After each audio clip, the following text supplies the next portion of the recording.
इंसान खून पसीना एक करके अपने लिए घर बनाता है, दुकान खोलता है, जमीन लेता है, और अचानक एक दिन उसके जीवन में ऐसा भूचाल आता है कि जो उसका होना था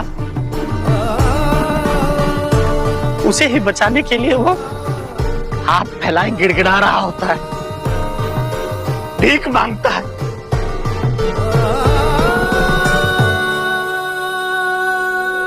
साईं, हमने तो आप पर विश्वास किया था ना, और आपने वो काम हाथ में ले लिया जो हमारे बस का था ही नहीं। फिर भी हमने आपकी बात मान ली। फिर आपने एक ऐसे आदमी को साथ में रख लिया जो कभी हमारा था ही नहीं। फिर भी हम मान गए क्योंकि हमें आप पर भरोसा था। हम मानते थे कि हमारे साईं कभी कोई गलती नहीं कर सकते। फिर आपसे ऐसी गलती कैसे हो गई साईं? एक गलत इंसान पे भरोसा क्यों किया आपने? क्यों किया? सुपान, राम जी ने सिखाया है कि किसी भी इंसान पर इतना विश्वास करो कि उसे हमारे साथ विश्वासघात करने का साहस ही ना रहे, सामर्थ्य ना रहे। हमारे विश्वास में इतनी ताकत होती है कि वो उस इंसान को गलती करने ही नहीं देते। ये कलयुग है साईं। यहाँ विश्वास जितना बड़ा होता है, विश्वासघात उससे भी बड़ा होता है। आपकी बातें इस कलयुग में लागू नहीं होती। झूठ है ये सब। झूठ नहीं है।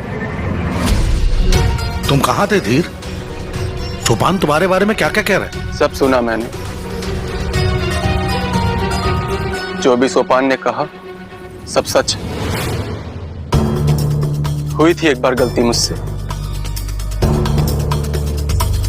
लेकिन जब से साईं ने मुझे दूसरा मौका दिया, मुझ पर विश्वास किया, तब से मैंने कभी उनके साथ गद्दारी करने का नहीं सोचा। और रही बात कुलकर्णी सरकार से लिए पैसों की, तो वो भी सच है।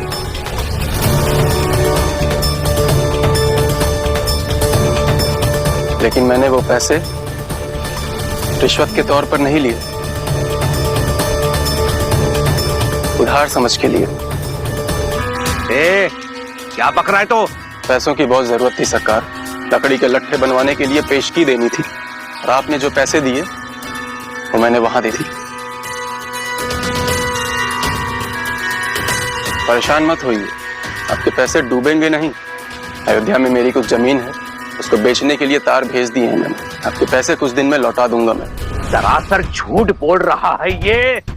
सरेआम मेरी पगड़ी उछालने की कोशिश कर रहा है ये धीर नहीं, धूर्त है, धूर्त। अरे मैंने इसे धमकाया था कि इसकी रिश्वत लेने की बात मैं सबको बता दूंगा।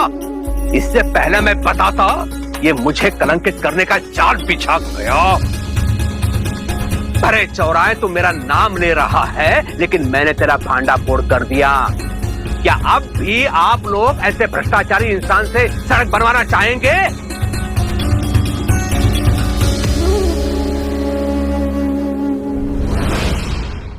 तेरी इतनी हिम्मत कि कुलकर्णी सरकार को आह्वान दे? याद है ना, मेरे पास आया था तू विनती करने कि मैं तेरी सच्चाई किसी को ना बताऊं और मैं तुझे पैसे दूंगा। तुझ जैसे भ्रष्ट इंसान को मैं फूटी कौड़ी ना दूं और तू पैसे देने की बात कर रहा है। लेकिन सब गांव वालों के चेहरे को देख के तो नहीं लग रहा है कि वो आपकी बातों पर भरोसा कर रहे हैं। साईं के कहने पर मैं धर्म के मार्ग पर चलने लगा हूं, पर मैं साईं नहीं हूं। गलत के साथ गलत करने में मुझे कोई परहेज नहीं, और अच्छे काम को करने के लिए टेढ़े रास्ते को अपनाने में मुझे कोई संकोच नहीं। आपसे छल से पैसे लिए मैंने, लेकिन मुझे सुकून है कि मैं जो कर रहा हूं गांव वालों की मदद के लिए कर रहा हूं। और आप तो अपने ही गांव वालों का नुकसान करने पर तुले हुए, इसलिए आपको मुझे भ्रष्ट कहने का कोई अधिकार नहीं। धूर्त कहीं का, इसे तो मैं देख लूंगा। बहुत इतरा रहा है ना अपनी चतुराई पर। लेकिन ध्यान में रख, तो जैसे कई लोगों की बुद्धि ठिकाने लगा चुका हूं मैं, और तेरी भी लगाऊंगा। बहुत महंगी पड़ेगी तेरी ये चतुराई तुझे। मुझे माफ कर दीजिए साईं।